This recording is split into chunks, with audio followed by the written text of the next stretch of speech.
सभी गुरु प्रेमियों को सादर जय गुरुदेव। प्रेमियों, जय गुरुदेव इंस्पायर्स इंडिया चैनल पर आपका स्वागत है। क्या बाबा जय गुरुदेव जी महाराज ने 1998 में ही आज के हालात की भविष्यवाणी कर दी थी? उन्होंने सत्संग में चेतावनी दी थी, समय पूरा हो गया है, एक बहुत जोर की आवाज़ आएगी और सब खत्म हो जाएगा।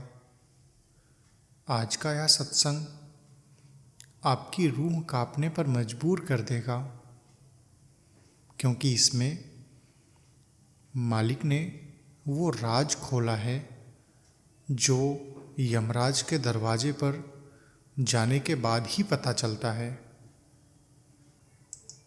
प्रेमियों, आप सुन रहे हैं मार्च 1998 होली के पावन पर्व का वह दुर्लभ सत्संग जो आज अलग अलग सोशल मीडिया पर चर्चा का विषय बना हुआ है। स्वामी जी सत्संग में पूछते हैं, जब माँ के पेट में उल्टा लटके थे तब क्या वादा करके आए थे, और अब बाहर आकर उस वादे को भूलकर किस मायाजाल में फंसे हुए हो। मालिक ने साफ कहा है, यह शरीर तुम्हारा नहीं है, यह किराए का मकान है, और मकान मालिक यानी काल पुरुष इसे खाली कराने का नोटिस कभी भी भेज सकता है। इस ऑडियो में आप सुनेंगे कि कैसे हमारी जीवात्मा सतलोक से बिछड़कर इस काल देश में फंसी है। मालिक ने बताया है कि हमारी तीसरी आंख यानी थर्ड आई बंद हो चुकी है, कान बंद हो चुके हैं, हमें वो आवाज़ सुनाई नहीं दे रहे जो अंदर हो रही है। यह सत्संग सिर्फ एक प्रवचन नहीं है, बल्कि एक अंतिम चेतावनी है उन लोगों के लिए जो सोचते हैं अभी तो बहुत उम्र बाकी है। अगर आप जानना चाहते हैं कि मौत के समय जीवात्मा के साथ क्या होता है और वो कौन सा रहस्यमयी गुप्त मार्ग है जिससे हम यमराज के मार्ग से बच सकते हैं, तो अगले कुछ मिनटों के लिए दुनिया के सारे काम छोड़ दीजिए और मालिक का यह मधुर संदेश, आध्यात्मिक वाणी जरूर सुनिए। आप कमेंट में जय गुरुदेव लिखकर सत्संग में हाजिरी जरूर लगाएं और चैनल को सब्सक्राइब करें। जय गुरुदेव। गुरुदेव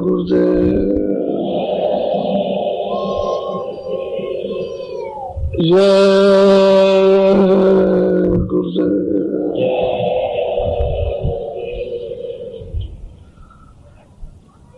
जय गुरुदेव नाम किसका,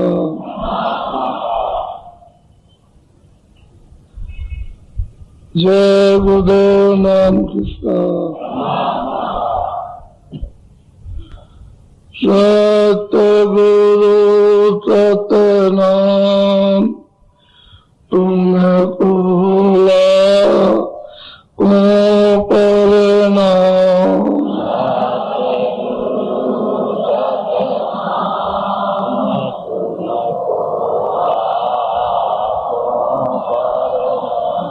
सतगुरु सतनाम तुमको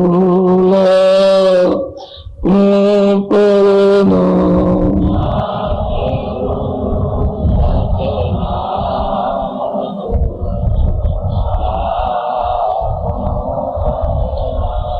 रोशन सूरज चांद सितारे,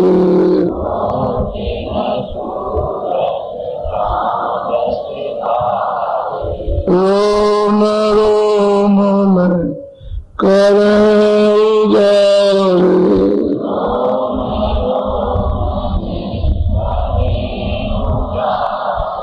रोम रोम में करे उजारे,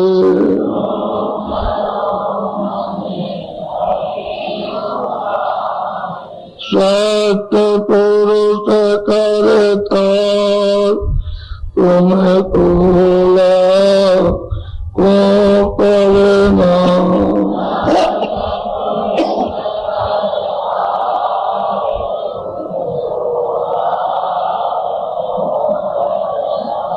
अरे वो सूरज चांद सितारे,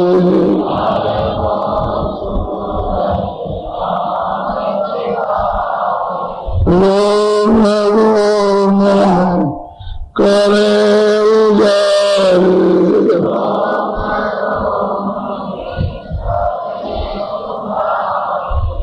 अलग पुरुष करता तुम कोला को करना,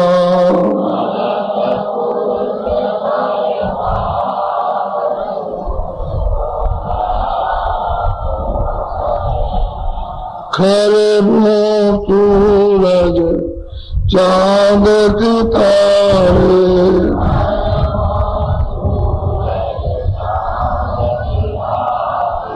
खरे वो सूरज चांद सितारे,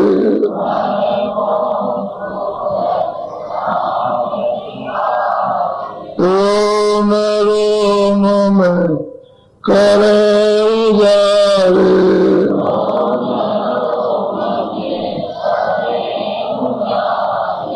अगम पुरुष करता तुम कोला को करना,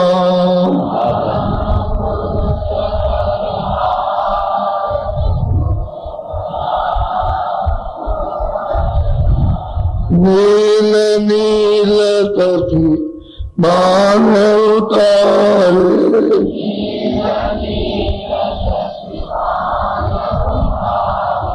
रोम रोम में करे उजारे,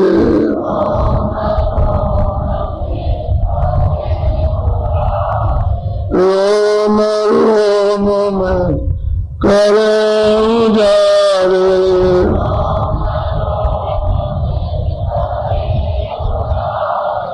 अनामी पुरुष करता तुम कोला को करना,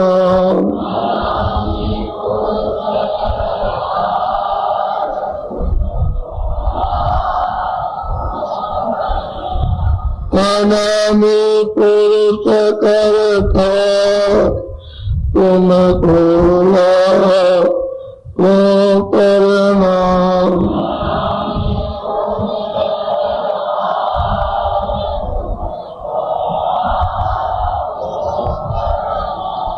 सतगुरु सतनाम तुम कोला को करना,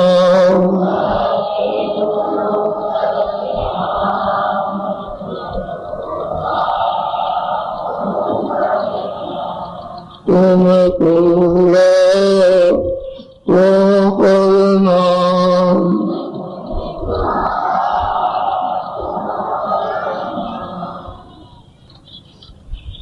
जब से अपना देश अपना धाम जब से छोड़ा, पराये देश में आकर कभी भी सुख शांति नहीं मिली, और पराया देश पराई है। अपने घर में वो तो अचल था, अस्थायी था, वहां किसी चीज का परिवर्तन नहीं होता, और पराये देश में परिवर्तन हो रहा हमेशा। यहां भी परिवर्तन मृतलोक में, चार खानों में, 84 लक्ष्मियों में परिवर्तन, स्वर्ग में भी परिवर्तन, वैकुंठ में भी, ईश्वर के लोक में भी परिवर्तन, ब्रह्मलोक में भी, और पार ब्रह्मलोक में भी परिवर्तन। सब जगह परिवर्तन है, और किसी जगह भी ये जीव का ठिकाना नहीं लगा। जब से आए तब से यहां फंस गए। जब आए थे तब तो कोई नियम, कोई कानून, कायदा आपके लिए नहीं बना था। जब ये सूरतें उतारी गई तो जब जन्म हुआ, मां के पेट में जब पिंड बना और 4 महीने का पूरा हो गया, तो 5वें महीने में उसने जाकर के सूरत को बैठा दिया, दोनों आंखों के मध्य भाग में, और दरवाजे में बैठाया। एक जगह पर दोनों आंखों के मध्य भाग में यहां बैठा दिया। इसी को आज्ञा चक्र, तीसरा तेल, छठा चक्र इसको कहते हैं। तो जब बैठाया तो सूरत की आंख खुली थी, कान खुले थे। तो जिस रास्ते से लाई गई, जिस डोरी को पकड़ के उतारी गई, वो पकड़ी हुई, क्योंकि डोरी तो छोड़ा नहीं उसने, और यहां कोई नियम था नहीं। तो जैसे ही बच्चा 9 महीने का घर से बाहर आया, तो सतयुग जोगी सब विज्ञानी, सब स्त्री पुरुष सब विज्ञानी, क्योंकि डोरी पकड़ के चल गए। तो जब गर्भ में थे तो मां के पेट में आंख खुली थी, वो सब वहां देख रहे थे, सब सुन रहे थे, कान भी खुले थे, आंख भी खुली थी, सब देखते थे। कोई पर्दा किसी तरह का भी नहीं था। जब आंख खुली थी, कान खुले थे, तो अंदर में लाइट थी, शब्द था, आवाज थी, बाजे बज रहे थे। तो डोरी को पकड़ के चल गए और उतर आए, और सब स्थानों पर होकर के गए, सब लोगों में। कोई लोग फिर बाकी बच्चे नहीं है, सबके लिए, क्योंकि सबको अधिकार था, कोई रोक टोक तो थी नहीं, सब चले जा रहे थे। लौटे आए, चले गए, लौटे। उस समय पर आयु 1 लाख बरस की थी। वो ये सतयुग नहीं, वो सतयुग, वैज्ञानिक सतयुग, बड़ा विद्या का, सत्य ही सत्य था। न कोई पुण्य था, न कोई सत्य था, न कोई असत था, न कोई पाप था, कुछ नहीं, कोई चीज नहीं थी। और न ये 4 खाने थे, न पशु थे, न पंछी थे, न कोई कीड़ा था, कोई भी योनि नहीं थी, क्योंकि योनि तो बहुत समय बाद ये मनुष्य शरीर में आपको बैठाया था। तो ये सब जाते आते थे। तो ईश्वर का भी दर्शन, स्वर्ग में जाना, वैकुंठ में जाना, ऊपर के लोकों में ईश्वर का दर्शन कर, और जाना तो ब्रह्म का दर्शन ऊपर के, बाहर ब्रह्म लोकों में जाना तो वहां पर पार ब्रह्म का दर्शन। फिर उसका तो सुनते रोज आती थी, जाती थी, कोई रोक टोक बंधन किसी का वहां किसी तरह की नहीं थी, किसी लोक में भी। और वहां कोई अंधेरा, अंधेरा तो गर्भ से ही नहीं था। जब मां के पेट में जब थे और शरीर जब तैयार हो रहा था, तो आंख खुली, कान खुले थे, सब सुन रहे थे, सब देख रहे थे। मां के पेट में ही पूरा ज्ञान था, यानी अज्ञानी नहीं थे। और जैसे आप बाहर आए वैसे सतयुग। तो तुम रामायण क्या पढ़ते हो? क्या रामायण की चौपाई समझोगे और क्या पढ़ोगे? उसमें लिखता है सतयुग जोगी सब। अरे ये तो बहुत समय का है, गोस्वामी महाराज तो अभी 1589 में हुए, वो तो आपके उसमें कह रहे हैं कि सब थे, कोई भी स्त्री पुरुष बच्चा जो भी 9 महीने के बाद आया सब क्या थे, सब परम पद के अधिकारी एक तरफ से, किसी के लिए कोई बात नहीं। तो 1-1 लाख बरस की आयु जब पूरी हुई तो ये सब सोचे वापस जहां से आए थे, जिस देश से, जिस सागर से आए थे, सब वापस हो गए। और इस तरह की कितनी खेपें यहां से सुरतों की वापस चली है। अब ये जो लाया वो तो तपस्या की उसने, जब करके ले आया तो तपस्या की तो मालिक उनकी तपस्या से खुश हो गए, प्रसन्न हो गए, तो उन्होंने मांगा।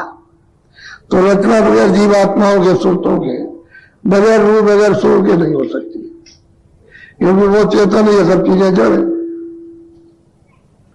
ये मसाला है जल पृथ्वी अग्नि वायु आकाश का, तो इसके बगैर, इसमें सूरत के बगैर कोई रचना नहीं। तो उसको मसाला भी दे दिया और सूरतों का एक छोटा सा भंडार उस सागर से निकाल के सब अनंतों लोगों में तकसीम कर दिया। अब ये कितनी खेपें चली जाए, लाख बरस की उम्र पूरा करने का। जब ये जाने लगी तो बाद में ये देखा कि लोग तो सब चले जाएंगे, तो यहां क्या रहेगा फिर। और हमने इतने दिनों तक, युगों तक तपस्या की, इतने युगों तक तब किया है कि किताबों में लेखा जोखा गिनती का नहीं है। तब वो मालिक खुश हुआ, प्रसन्न हुआ। तो मतलब ये कहा से तो ये तो चले गए और ये सब चले जाएंगे ऐसे ही, तो अब इनके लिए क्या किया जाए। तो फिर उन्होंने शक्तियां भेजी और उनसे तपस्या कराई। ऐसा नहीं उनसे भी तप कराया, ऐसे ही नहीं भेजा, तप कराया। और उन्होंने समाधि लगाई, तो समाधि में देववाणी सुनी। तो उन्होंने कहा भाई जो हम बोले वो तुम लिख दो, तो जो बोलते गए वो लिखते चले गए। पूरा का पूरा उन्होंने विधान बना दिया। जब उन्होंने पाप का, पुण्य का, अच्छे का, बुरे का, न्याय का, अन्याय का, सत्य का, सत्य का, दुख का, सुख का, रोगी का, लूले का, लंगड़े का, अंधे का, बहरे का, राजा का, रैयत का, सब तरह का, और 4 खानों का, 84 लक्षण और नरकों का पूरा विधान बना दिया। और मैंने आपको सबको सुना दिया कि हम सबको मृतलोक में अधिकार देते हैं, हम अपने हाथ में कुछ नहीं रखेंगे। तो इन सब सुरतों को, सब जीवों को, सब रूहों को उन्होंने पूरा अधिकार दे दिया कि तुम चाहे जितना अच्छा करो, चाहे जितना बुरा करो, हमारी तरफ से कोई रोक टोक नहीं। और जो भी करो वो अपना अपना भोगो। मैंने उसके लिए कारागार बनाए, 4 खानों के, 84 लक्षणों के, इसमें से निकालेंगे शरीर से, मनुष्य शरीर से उसमें बंद करेंगे, पशु पंछी और कीड़े मकोड़े शरीर में, वहां तुमको सजा देंगे। इसलिए मेरे नियम का उल्लंघन मत करना, इसका पालन करना, तो आपको अधिकार पूरा मिल गया। बस यही से बंधन होगा, पहले कोई बंधन नहीं। अब आप जब इसको करें तो अब बता दिया है कि पुण्य भी करोगे तब भी तो बोझा जमा होगा, वो तो वजन जमा होगा जब पुण्य करो। पहले तो पुण्य नहीं था, ना कोई पाप था ना कोई पुण्य था। तो अब पुण्य करने लगोगे तो अभी जमा होगा। और इसी बीच में तो पुण्य तो होता ही था, तो जमा होते होते कभी बहुत समय के बाद, युगों के युग चले गए, उसके बाद तब कभी आपने एक आध पाप किया, झूठ बोले, धोखा दिया, तो ये भी गंदगी जमा। अब पुण्य की गंदगी और ये भी गंदगी। अब यही से ये आपका मठ मेला स्थान होगा। तो ये आपका हृदय है, ये सामने, इधर इधर नहीं है, यहां भी नहीं है और गले में भी नहीं और नाभि में भी नहीं और इंद्रिय द्वार में, गुरुद्वार में कहीं भी हृदय नहीं, और ये सूरत का स्थान भी नहीं। ये दोनों आंखों के मध्य में बैठी है दरवाजे पर, दरवाजे तो उसका हृदय ही है और बहुत विशाल आकाश, ये उसके सामने कुछ नहीं। इतना। और जब ये जगी थी, जब इसकी आंख खुली थी, कान खुले थे, तो ऐसे लाखों सूरज ये निकल के खड़े हो जाए तो उसकी रोशनी में जग, जैसे रात को तारे निकलते हैं और सूरज निकला तो आपको दिखाई नहीं देता, ऐसे ही इसकी रोशनी में इतने सूरज छुप जाए, इतना इस सूरज में, इस जीवात्मा में, सोल में, स्वरूप में प्रकाश है, रोशनी है, इतना। लेकिन अब यह है कि जब आपने ये सब कर्म किए तो वही मतलब यह कि जमा होते होते पूरा का पूरा आकाश मटमैला हो गया। जब मटमैला हुआ तो धुंधुकार, जैसे कि आंधी आती है तो आकाश में मिट्टी मिट्टी, ऐसे ही आकाश तो साफ था लेकिन उसमें मिट्टी मिट्टी जैसे जमा हो गई।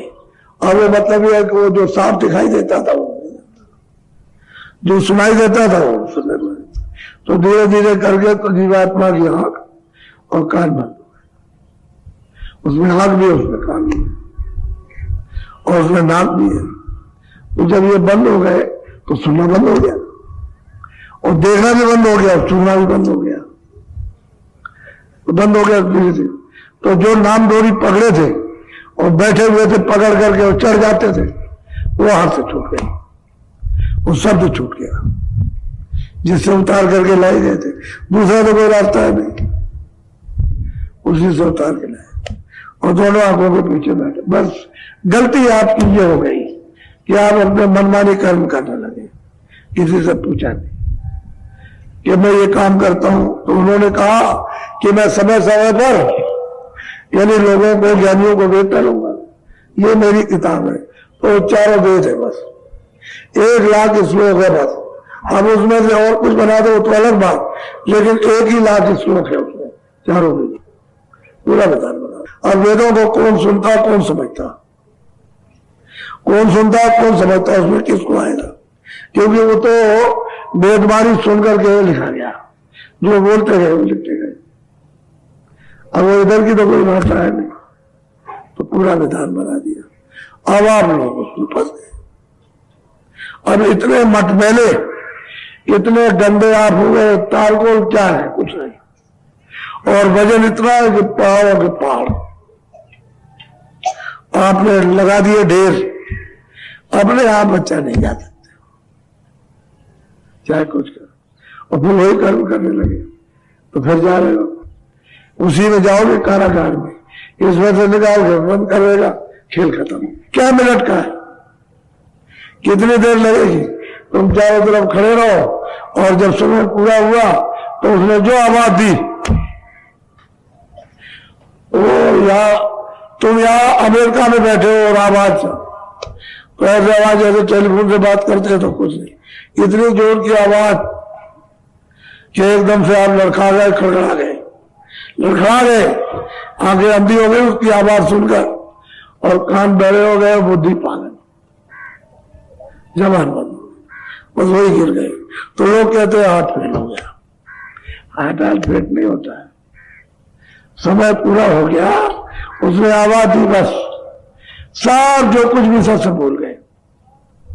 जो आपने याद किया था, कुछ भी याद किया हो, हिंदी है, अंग्रेजी है, संस्कृत है, फारसी है, उर्दू है, अरबी है, जो कुछ भी किसी ने याद किया क्षण में सब का सब भूल गए, कोई चीज याद नहीं। और कह रहे चलो, तो आप खड़े हो, क्या होता है उससे, कब बचा लोगे कुछ? कैसे? ये किराए का मकान है, और इस किराए के मकान में अपनी जीवात्मा के लिए इतनी आफत खड़ी करते हैं, उसके ऊपर कितना बोझा लाते हो, फिर कितना रोएगी, चिल्लाएगी। कभी ये सोचा भी है कि हम दूसरों के ऊपर हमला करते हैं और हमारे लिए क्या होगा? ये कर्मों का हिसाब किताब है, वो उठा के बंद कर देगा। इससे निकाला कुत्ते में, इससे निकाला बिल्ली में, इससे निकाला सांप में, बिच्छू में, गोजर में, छोटे छोटे जीव जंतुओं में, उसमें ला करके बंद कर देगा और सख्त सजा देगा। सोच तो वही है, यानी सोल रूह तो वही, और मन भी वही जो भी है, इसमें चित्त भी है, बुद्धि भी वही, और प्राण भी उसमें से निकाला, उससे निकाला, उसमें बंद, उससे निकाला। बताइए जन्मत मरण दूसरे तो कोई, तो कभी आपने अपने लिए कभी सोचा भी कि भाई हम जीव का क्या होगा? आगे कोई ना कोई तो है इसका कंट्रोल करने वाला, हिसाब किताब करने वाला, उसके हाथ तो सब लिखा हुआ। तुम अपनी आंखों तुम समझते अंधे हो, समझते हो उसके हाथ कुछ नहीं, कोई देख नहीं रहा हो। वो तो 24 घंटे कलम लेकर के लिखता रहता है, उसके हाथ तो अंधेरा ही नहीं। अंधेरा तो तुम्हारे यहाँ है, तुम समझते हो कोई नहीं देखता हो, वो तो देख रहा था, लेकिन बोलेगा कुछ नहीं, क्योंकि उसने अधिकार आपको दिया। अगर बोलते कि ये मत करो तब तो आप भोगता नहीं होगे, फिर तो उसने आदेश दे दिया कि मत करो या करो, तो वो मतलब आदेश दिया, मैंने उसका हुक्म का पालन किया। मैं क्यों बोलता हूँ ये आदेश बोलता, ना वो कहता है कि ना करो, ना वो कहता है करो। तो जो आप करो ना बोलो, उसके साथ आप बताओ फिर क्या कर सकते हो? तुमने कुछ उपाय किया अपने जीवन में? कुछ भी, सब उम्र निकल गई आप, और थोड़ा समय रह गया। ये किराए का मकान है, आपका नहीं, ये तुम्हारा नहीं है। और जितना सामान तुमने जमा किया और जिससे तुम्हारा लगाव उसमें तो कुछ नहीं। तो कहते हैं कि सामान इकट्ठा करो, ये नहीं, खेती करो, दुकान करो, दफ्तर का काम करो, और वहां से जो कुछ भी ले आओ, बटोर बटार के, अनाज है, सब्जी है, फल है, दूध है, घी है, ये सब बटोर के ले आओ, इसकी मलहम पट्टी करो, इसको दीजिए, इसको निरोगी रखो, और इसमें जो जीवात्मा बैठे उसे जगा लो। उसने ये कहा था कि तुम इन सब चीजों को देता हो तो इसकी मलहम पट्टी करके तुम अपनी जीवात्मा को जगा लेना, और मेरा मकान जो तुमको शुद्ध दिया है पवित्र, वो मुझे वापस कर देना। तो आपने उसके मकान को गंदा कर दिया, और जो उसने कहा था कि भाई तुम अपनी जीवात्मा को जगाना, रोकेंगे नहीं, वापस अपने घर में पहुंचा दो, तो आपने पहुंचाने का कोई यत्न किया, कोई उपाय किया? कुछ नहीं। कहते हो मेरा मेरा कोई चिल्लाता है, आपका है? अरे अज्ञान रो रहा है, आपका इसमें कुछ नहीं। जब यही आपका नहीं है तो ये क्या हो सकता? किसी में लेकर के आए थे, कोई सोना चांदी, कोई ये वो, कोई बच्चे कच्चे, कोई मकान, कोई राजपाट, कुछ लेके आए? अज्ञान ही पैदा हुए। कुछ पहचान सकते थे, या सुन सकते थे, या समझ सकते थे, या बोल सकते थे? अरे तो जब जाने लगोगे तो ना वो देखने देगा, बंद कर देगा, आंखें बंद करेगा, सुनने भी नहीं देगा, कान बंद कर देगा, और बोलने भी देगा, जबान को बंद कर देगा, और बुद्धि को सोचने नहीं देगा। पागल जिस अवस्था में पैदा हुए, अज्ञान अवस्था, उस अवस्था में आपको जाना होगा, कुछ नहीं किसी को बता सकते। अब जो महापुरुष कहते हैं भाई इसी के बीच में कुछ अपना काम कर लो, अपनी जीवात्मा के लिए भी, तो आप लोग सुनते ही नहीं हो, समय को खोते हो, और शरीर जाने वाला, और जितना समय आपको मिला उसमें आयु कम होती चली जा रही। वो तो नहीं कि रुक गई और बढ़ गई, वो तो बच्चा जैसे जन्मा तो जितना समय उनको श्वासों की पूंजी का मिला उसमें से खत्म हो रही है, बस उम्र कम हो रही। आप कह रहे हो कि बच्चा बढ़ रहा, हम कह रहे हैं कि बच्चा छोटा हो रहा, उसकी आयु खत्म हो रही है। जैसे श्वासों की पूंजी खत्म हुई वैसे ही बस। जो लोहार धोखड़ी धोखता है ना, ऐसे करता है, ऐसे ऐसे, तो उसमें से हवा आती है, फिर जाती है हवा आती है, तो चमड़े की चीज है कि हवा आएगी जाएगी तो भट्टी जलती है, ऐसे ही शरीर है धोखड़ी की तरह, ये तो चमड़ा है। और जैसे ही वो स्वाद उसमें से तब खत्म हुई, वो टोक हो गया।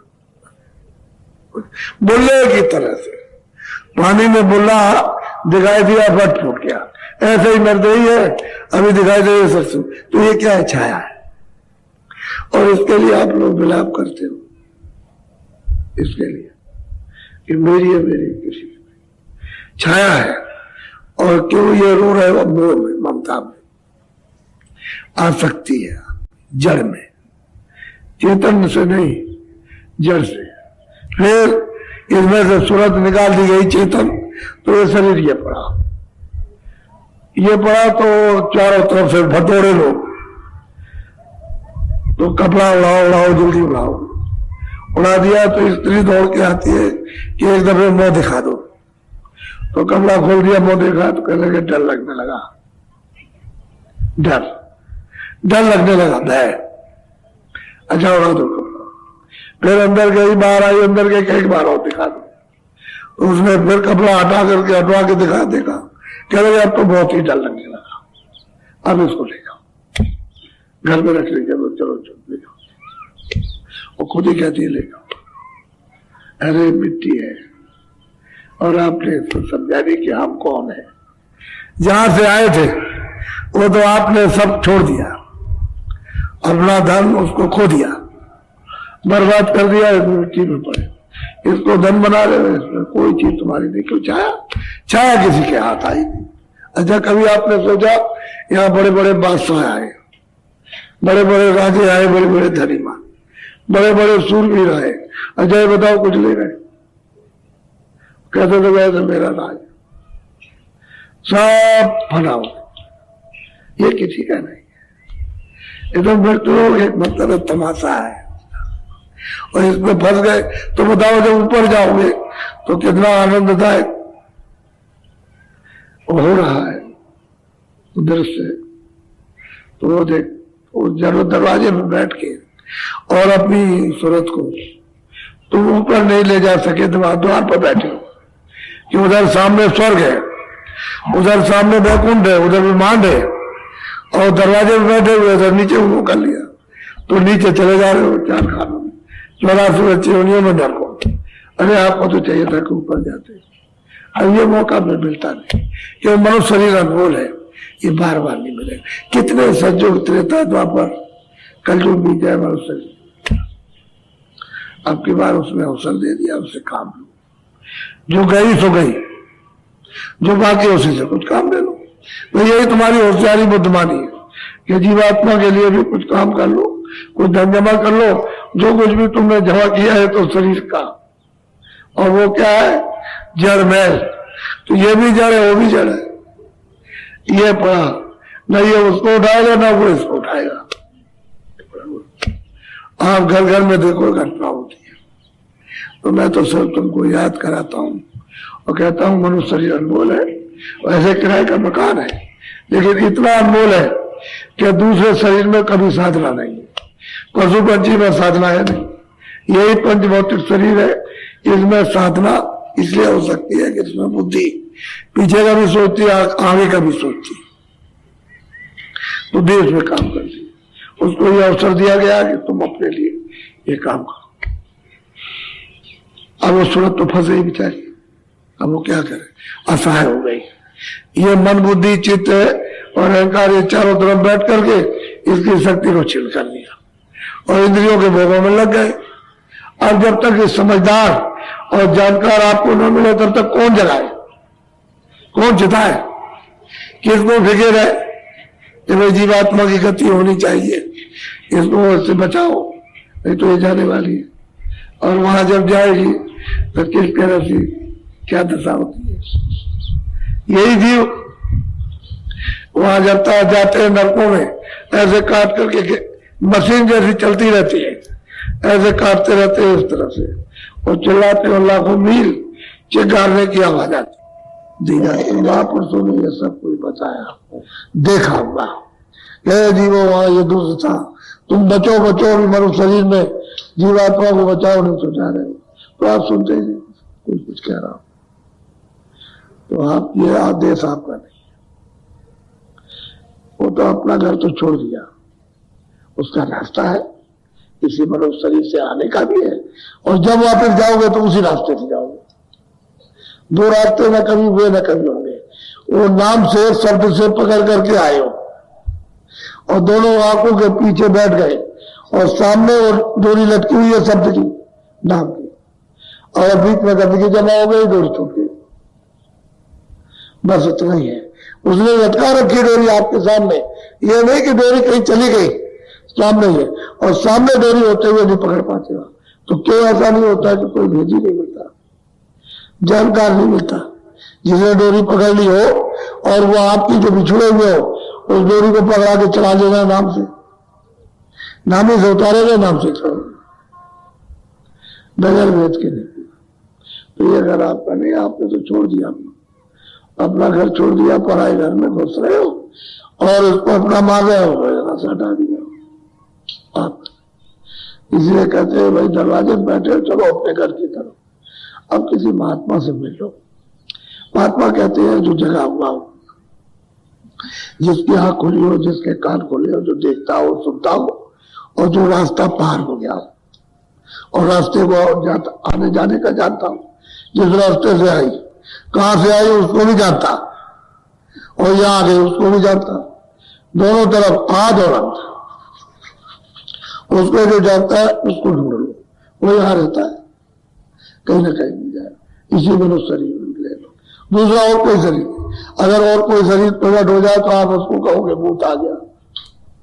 जिस शरीर में तुम बंद हो उसी में वो मिलेगा और वही से तुमको जगा लेगा और ले चलेगा। तो आप कम से कम वहां तक पहुंचो, तो खुद तो करो, तलाश तो करो, कोई मिल जाएगा तो उसको ले जाए। इसमें लगे पड़ेगा, क्या मिलने जुलने वाला। खाज हो गई है, खाज दाद हो गई, हमेशा हो जाएगा। शरीर को फाड़े दे रहे हो और कहते हैं हमको दवा दे दो, हमको दवा दे दो, हमको दवा दो, ऐसे अच्छी हो जाएगी। हमें किसी जुक्ति जानता है, उसके पास जाओ तो ठीक कर देगा। तो इंद्रियों की खाज है, जुड़ते जुड़ते इतने दिन हो गए इन विषय विकारों में और कहीं भी कुछ नहीं मिला, और चलो और चलो और चलो और चलो और कुछ नहीं, थक गए। अब रोने लगे, अब बूढ़ा हो जाएगा, वही बात रोएगा। पहले तो यह कि दूसरे लिए रोता था, अब अपने लिए रोने लगेगा। अब ये नहीं, वो नहीं, वो नहीं। तो कहते हैं कि भाई आए तब भी रो रहे थे, और जब रहे जब भी रोए, और जब जाने लगे तब भी रोने लगे। अज्ञान में आए, अज्ञान में रह रहे हो और अज्ञान में चले जाओगे। तो इसलिए किसी महात्मा के पास में जाओ जो जीवात्मा को जगा दे मनुष्य मंदिर में, और घर की तरफ प्रस्थान कर चलो, अच्छा रहेगा। तो इसलिए कहते हैं दाम अपने चलो भाई,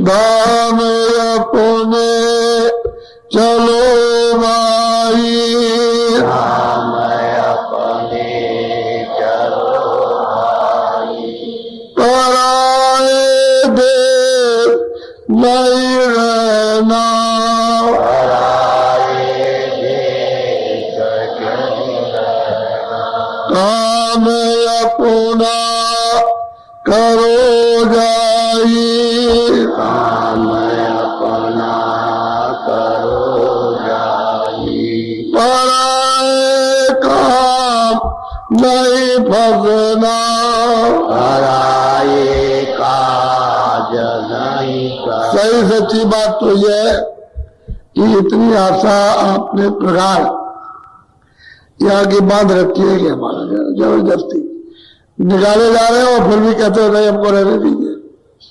तो क्यों रहने देगा जब उसका नियम ही नहीं है? नियम तो उसका निकालने का है, तो जब उसने डाल दिया तो निकाल दे। ये उसका क्षणभंगुर शरीर है, इससे सबका क्षणभंगुर है, पशु पंछी सबका, हमारा शरीर भी। और आप ये सब क्रिया और घटना हर घर में और हर जगह, हर देश देशांतर में देख रहे हो, और फिर भी नहीं सोच पाते हो कि मैं कहां से आया हूं और कहां जा रहा हूं। तो कम से कम पूछते थे कि भाई कोई बता दे कि मैं कहां से आया हूं, कहां जा रहा हूं। तो पूछते रहते कोई मिल जाता कि तुम वहां से आए हो और तुम यहां रह रहे हो, तुमको अब वहां जाना। तो हम क्या करें, अब कैसे चले वापिस अपने घर में? तो बता देता, तो हम मदद करेंगे तुम्हारी, चलो वापिस लौट चले। बोलो। शरण सत्य गुरु गाहो दृढ़ कर, शरण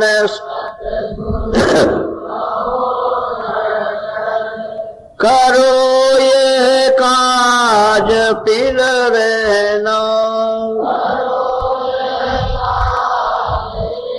सच्ची बात तो ये है कि बच्चा जब अबोध होता है तो माँ की गोद में रहता है, माँ उसकी सब संभाल करती है। हर तरह की संभाल करती है, कोई तकलीफ ना हो जाए, भूखा ना रहे, ये ना रहे, ठंडी ना लगे, गर्मी ना लगे, सब तरह उसको देखती है, हमेशा उसकी निगाह उसी पर रहती है। आपने नहीं देखा गाय भैंस का बच्चा हो और उसको घर से खोल के ले जाएंगे और वहां जंगल में ले जाएंगे, बच्चे को बांध देंगे तो वो इधर मुंह करेगी बच्चे की तरफ और वो डंडा पटकेगा, वो ले जाएगा, तो वहां जाके खड़ी हो जाएगी, फिर उधर मुंह करेगी। तो वो खड़ा रहेगा तो उसको देखती रहेगी चरगाह को, वो चारा चराने वाला जो है वाला ये डंडा लिए कि नहीं लिए, और वो इधर देखेगी फिर चलेगी तो आंखें इधर करेगी बच्चे की तरफ में, उसकी तरफ बराबर बच्चे को याद करती है, चारा भी चल लेती है और बच्चे को भी याद करती है।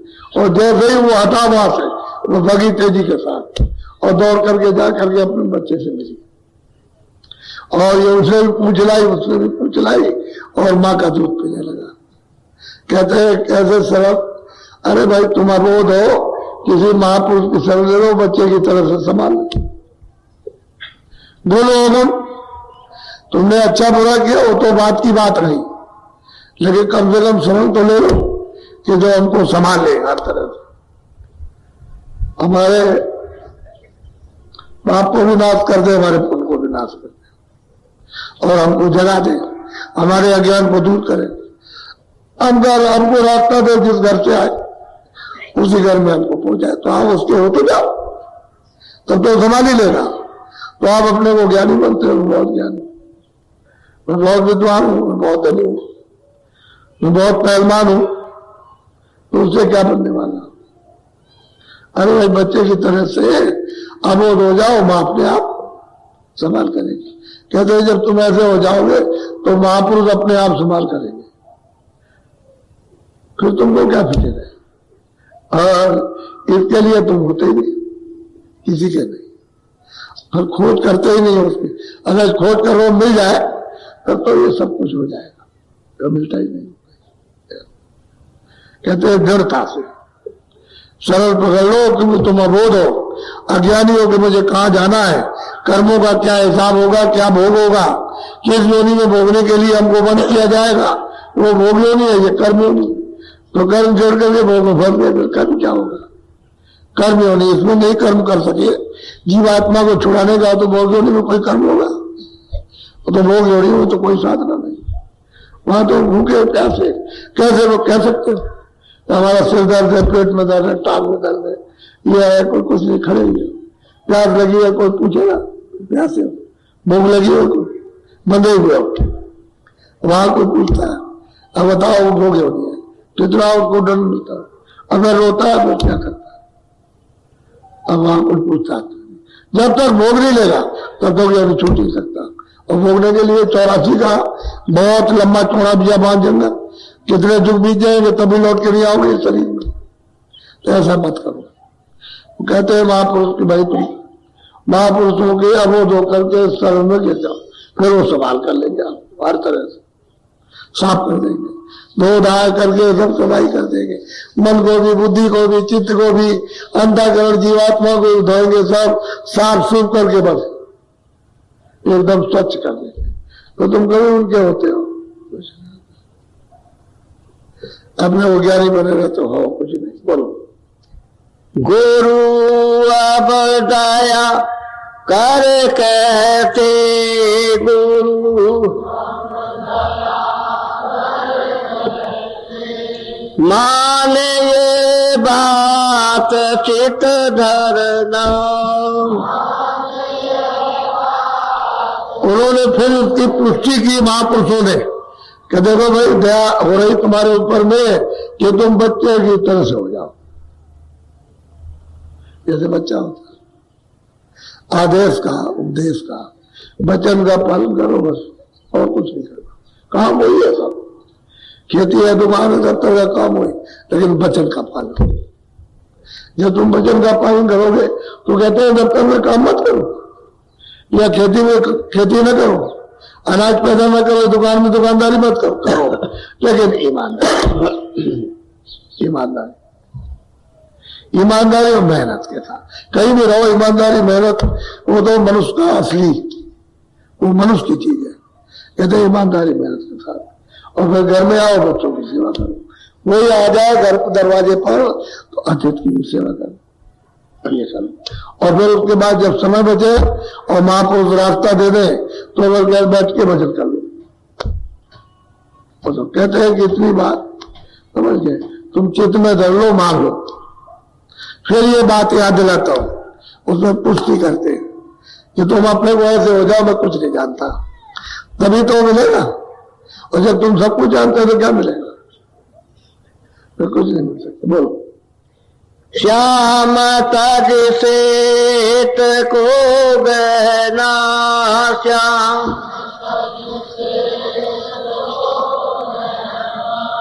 सूरत को तान धुन सुनना। जब तुम ऐसे हो जाओगे अपने आप को वो संभालेगा, मन को भी रोकेगा, बुद्धि को भी रोकेगा, चित्त को भी, दरवाजे पे बैठ जाएगा, आंख खुलेगी। तो कहते हैं श्याम सुंदर। सहस्त्र कमल में हिंदुओं का परमात्मा, मुसलमानों का खुदा, ईसाइयों का गॉड, उसका दर्शन दीदार होगा। तो 3 लोक का मालिक, 3 लोक का। कहते हैं वही उसके ऊपर गुरु की बैठक है। कहते हैं वहां साक्षात्कार, गुरु का दर्शन होगा उस दिव्य रूप का। यह है पूर्ण रूप, और वो अंदर में शाम तक उस श्वेत को जब आप देखोगे तो वो दिव्य रूप है, अलौकिक, जो वर्णन में नहीं आ सकता। तो जब तुम्हारी तीसरी आंख खुलेगी तब तो। और कहते हैं कि जब वो दिखाई देगा तो कहते हैं गगन में अनेक प्रकार की अद्भुत धुने, तरह तरह के बाजे, अद्भुत रसों से सने हुए जब सुनाई देंगे तो कितना आपका पुलकायमान ये शरीर हो जाएगा। ऐसा आनंद संसार में कहीं नहीं। चाहे राजनीति में बैठो तो धन पे बैठ जाओ, चाहे हीरो में बैठ जाओ तो किसी में बैठो, कहीं कुछ नहीं। कहते हैं कि अजब धुने जो कहने में नहीं आ सकती वर्णन में, लेकिन ऐसी ऐसी धुने अद्भुत अद्भुत सुनाई देती। लेकिन कहते हैं कब? कहते हैं मान लो मेरी बात को, बच्चा बन जाओ। बच्चे हम कुछ नहीं, दीन ही नहीं, कुछ नहीं जानते, तो वो सब संभाल लेगा, तो सब करेगा। और अगर जरा भी तुमने किया तो बच्चा को तो वैसे ही मां पटकती है, चांटे मारती है, उसको मतलब झटकारती है, भगा देती है, और भगा करके वही तो फिर प्यार से खिलाती है। तो बनो मत अपने को, हम कुछ नहीं जानते, दीन अपने को जानो, और निबट नीच मानो अपने को, बस अपने को छोटा बनो। जितने छोटे बनोगे उतने उठ जाओगे, उतने महान हो जाओगे, और जितने बड़े बनोगे तो बड़े बड़े मार चाहिए, सबके ऊपर मार पड़ेगी, बचने वाला कोई नहीं। तो महापुरुष जगह जगह करके पुष्टि करके कहते हैं कि मान लो मेरा कहना, पीछे पछताओगे और पीछे कुछ होगा भी नहीं। सब नारियों को समझा, वह जात पात का क्या कहा, वो तो मनुष्य है। जात पात के जो रखने का नाम है वो तो आपकी व्यवस्था है, यहाँ की लौकिक नाम रखा है, जाति रखी है, ये सब आपकी व्यवस्था, अपने आराम के लिए, अपनी सुविधा के लिए, उसकी तरफ से कुछ नहीं। बोलो। बांक के द्वार धस बैठो, बांक तेरे कोटि जाय कर लेना। अब यह है कि खुदा जो ईश्वर है, भगवान है, वो ब्रह्म का इससे बहुत बड़ा पद है, ऊपर ब्रह्म विराजमान। हिंदू उनको ब्रह्म कहते हैं और मुसलमान उनको कहते हैं रब। कहते हैं जब ऊपर जाओगे तो त्रिकुटी में वो विराजमान है, उनका साक्षात्कार उनको वहां आने को लोग, छोटे मोटे राजा नहीं, सहधर्म का में ईश्वर का तो 3 लोक का राज है, ये मृतलोक सब, और स्वर्ग और वैकुंठ और ब्रह्मांड, और उनका उसके परे का राज है। तो इनसे बहुत बड़ा राज था ब्रह्म का, बहुत ही बड़ा। तो महात्माओं ने जो कुछ देखा तो वो सब वर्णन किया। बहुत बड़ा राज ब्रह्म का, ब्रह्म, उन्हीं को ब्रह्म कहते हैं, मुसलमानों को रखते हैं। बोलो। सोन चढ़ जाग शोभाई तो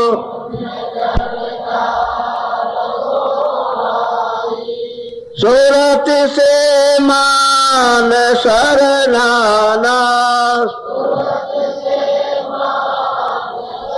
अब इसका साक्षात करो तो आगे चलो। वहां से सब धुनें आ रही है, उसको पकड़ो तो कहते हैं कि वहां 10वें द्वार में वो सुन रहे पार ब्रह्म विराजमान है, और इनका इतना बड़ा देश कि ये सब स्वर्ग वैकुंठ ब्रह्मांड और उसके ब्रह्म के जितने भी वो सब उसमें ऐसे फेंक दीजिए, पता ही नहीं चलेगा। इतना बड़ा पार ब्रह्मांड इतना है तो रचना का। और ये सब दोस्तों ने जो वहां ये पहले सब देखा था, अब यहां करके भूल गई। अब जो सुनते जाती हो तो सब देखती, क्योंकि रास्ता हो जाने का, दूसरा तो कोई रास्ता है नहीं। उसी रास्ते से उतर करके आई तो कहते हो आप पाप उनका, मुसलमान उनको अल्लाह कहते, हिंदू उनको पागल कहते उनका दर्शन और दीदार होता। वहां मानसरोवर उठना स्नान करो, वहां सब हंस मंडली, सब हंस वहां विराजमान, एक दो हंस बेशुमार होते, उस बोध में हंस रूप में रहते।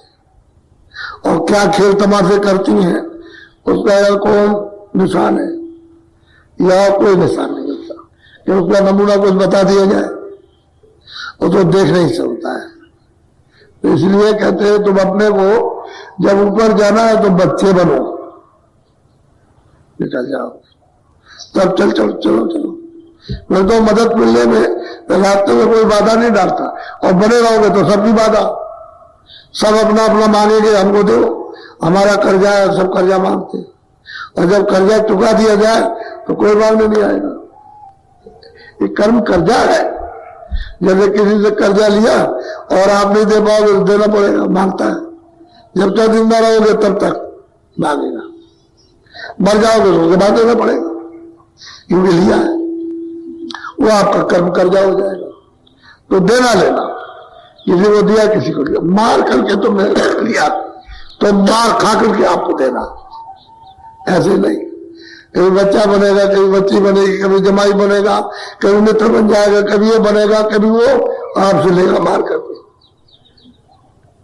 और तुमने प्यार से दिया तो प्यार से लेगा, वो जैसा लेता देता उसको वैसे ही देना पड़ता। इसी की तो दुनिया है, इसी पर तो ये सब टिकी हुई है। और कर्म अगर छोड़ दो तो निकल चलो बाहर जाओ। तो मेरा महात्माओं के कर्म कोई साफ नहीं कर सकता, क्योंकि उनको मालूम है कि कर्म कैसे साफ किया जाए। उनको पता है कि कहाँ कहाँ कर्म जमा है इन जीवों के, वहां साफ कर लेते। जब वो कर्म नहीं आएगा पाप पुण्य तो जीव छुटकारा हो जाएगी, जन्नत हो जाएगी। और पाप और पुण्य में रहेगा तो सबका देना, बच नहीं सकता। बोलो। लोक चौथे चलो सद के लोक, गौवा जाई दुन बीना।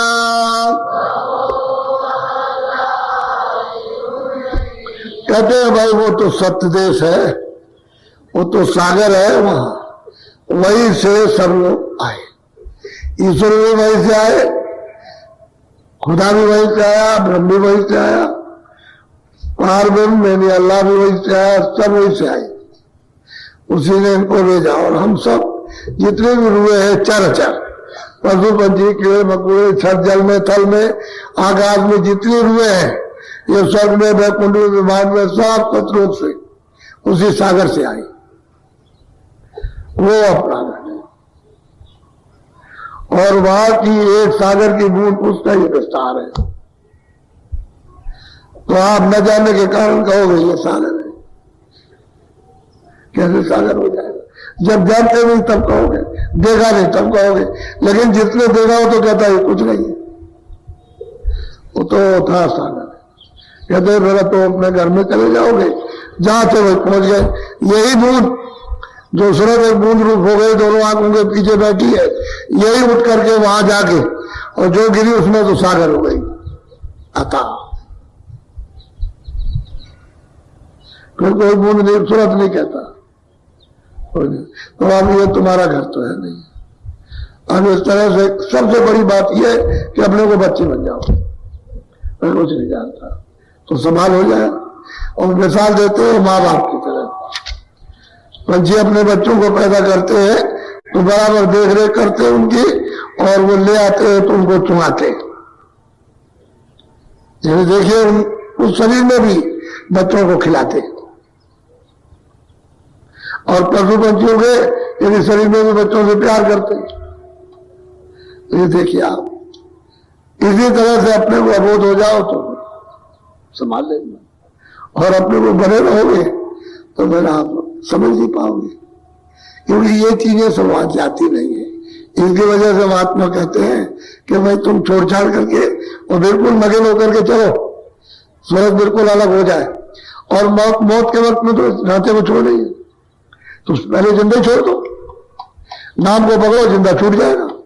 जब ये ऊपर चल जाएगी तो यहां रह जाएगा, ये पंचभौतिक शरीर में रह जाएगा, तो उसके अंदर जो लिंग शरीर है वो भी छूट जाएगा, वो अपनी जगह रह जाएगा। और सूक्ष्म शरीर अपनी जगह, कारण अपनी जगह, सब शरीरों से जीवात्मा निकल जाए, तब अपने घर में जाएगा, वहां कोई शरीर है। अब ये भेद आपको मालूम नहीं, जब तक वो नामदान नहीं देंगे और सत्संग आपको नहीं मिलेगा तब तक कुछ नहीं समझ आता। जब नामदान देंगे और सत्संग सुनेंगे तो समझ आने लगे, फिर आप करेंगे, उस रास्ते में चलेंगे, भजन करेंगे तो उसमें अनुभव होने लगेगा, समझ आने लगेगा। ऐसे दिया क्योंकि बहुत दिन हो गए भूले, नकार गए, कहीं जोर कहीं कुछ नहीं है, सब धोखा, ये सब झूठ है। अरे झूठ नहीं है, दरवाजे पर बैठ करके क्यों झूठ होगा, जो सही सत्य हो तो न जानने के कारण सब झूठ। अंधा आदमी कहेगा सूरज नहीं है तो उसके माने क्या सूरज नहीं है, सूरज है, लेकिन अंधा कहता नहीं। बहरा कहता है कि किसी का कान नहीं होगा, लेकिन कान है, जो चीज है वो तो है। इसलिए अज्ञानी लोग कहते हैं कि सुन नहीं, रास्ता नहीं, जीवात्मा कुछ नहीं है। जीवात्मा अलग है, मन अलग है, बुद्धि अलग है, चित्त अलग है, प्राण अलग है। वो तो इसके औजार है कि जिन जिन तत्वों में आई वो औजार लगा दी। अब वो औजार काम कर रहे हैं, इन औजारों को अपने अपने जगह पहुंचा दो, तो इसको अपनी जगह पहुंचाओ, छूट जाओ। लेकिन जय गुरुदेव। शरीर किराए का मकान है। दोस्तों, अभी आपने मालिक के मुखारबिन से ये कड़वा सच सुना, क्या महसूस हुआ? क्या रोंगटे खड़े नहीं हुए ये सुनकर कि हम जिस शरीर को इतना सजा रहे हैं, जिस परिवार और दौलत के लिए हम दिन रात झूठ बोलते हैं, पाप करते हैं, वो सब यही धरा का धरा रह जाएगा। मालिक ने कहा जब समय पूरा होगा तो 1 सेकंड वो मालिक अतिरिक्त नहीं देगा। आज हम देख रहे हैं दुनिया में अचानक क्या क्या हो रहा है। महापुरुषों की वाणी कभी खाली नहीं जाती। ये सत्संग 1998 का है, लेकिन ऐसा लग रहा है जैसे आज अभी की स्थिति के लिए बोला गया हो। घबराइए मत, मालिक सिर्फ डराते नहीं, वो रास्ता भी दिखाते हैं। उन्होंने कहा बच्चा बन जाओ। जैसे एक छोटा बच्चा अपनी माँ की गोद में सुरक्षित महसूस करता है, वैसे ही हमें उस मालिक, उस गुरु की शरण में जाना होगा। उन्होंने इशारा किया है नाम की तरफ, वो आवाज़ जो हमारे अंदर गूंज रही है, लेकिन अफसोस हम बाहर के शोर में इतना खो गए हैं कि अंदर की वो आवाज़ दब गई है। मालिक बार बार कह रहे हैं, दरवाजे पर बैठो, यानी अपनी दोनों आँखों के बीच ध्यान लगाओ, वही घर जाने का रास्ता है। एक बात जो दिल को लग गई वो है कर्मों का हिसाब। हम सोचते हैं अंधेरे में पाप किया, किसी को धोखा दिया, कौन देख रहा है, लेकिन मालिक ने याद दिलाया वो सब देख रहा है। ये 84 लाख योनियों का चक्र, ये नर्क, ये स्वर्ग, सब हमारे ही कर्मों का खेल है। आज का यह सत्संग समाप्त होने के बाद आप दर्पण के सामने खड़े होकर खुद से एक सवाल जरूर पूछना, अगर आज रात मुझे शरीर छोड़ना पड़े तो मेरे पास अपनी जीवात्मा को बचाने के लिए क्या पूंजी है। अगर जवाब ना आए, अगर अपने हृदय से उत्तर नकारात्मक हो, तो संभल जाइए, अभी समय है। जब तक सांसें चल रही हैं, दरवाज़ा खुला है। होली का यह सत्संग हमें यही सिखाता है कि अपने मन के विकारों को जला दो और गुरु के रंग में रंग जाओ। आज हम सब मिलकर उस परमपिता परमेश्वर और हमारे प्यारे गुरु महाराज के चरणों में ये प्रार्थना करें, हे मालिक, हम भटक गए थे, हमें रास्ता दिखाओ। हम किराए के मकान को छोड़ने से पहले हमारा असली घर दिखा दो। प्रेमी भाई बहनों, जय गुरुदेव नाम प्रभु का है। ये सत्संग आपकी ज़िंदगी बदल सकता है। अगर आपको लगता है कि यह संदेश किसी और को लाभ देगा, तो इसे अन्य प्रेमियों तक जरूर शेयर करें। शायद आपका एक शेयर किसी भटकी हुई जीवात्मा को रास्ता दिखा दे। ऐसे ही दुर्लभ सत्संग परम पूज्य बाबा जय गुरुदेव जी महाराज के सुनने के लिए जय गुरुदेव इंस्पायर्स इंडिया चैनल को सब्सक्राइब करें। कमेंट में जय गुरुदेव लिखकर अपनी आज की हाजिरी जरूर लगाएं। हम जल्द मिलेंगे एक नए सत्संग के साथ। गुरु महाराज की कृपा हम सब पर बनी रहे। प्रेमियों, मालिक बहुत दयालु हैं, वो हमें सदैव याद करते रहते हैं। जय गुरुदेव।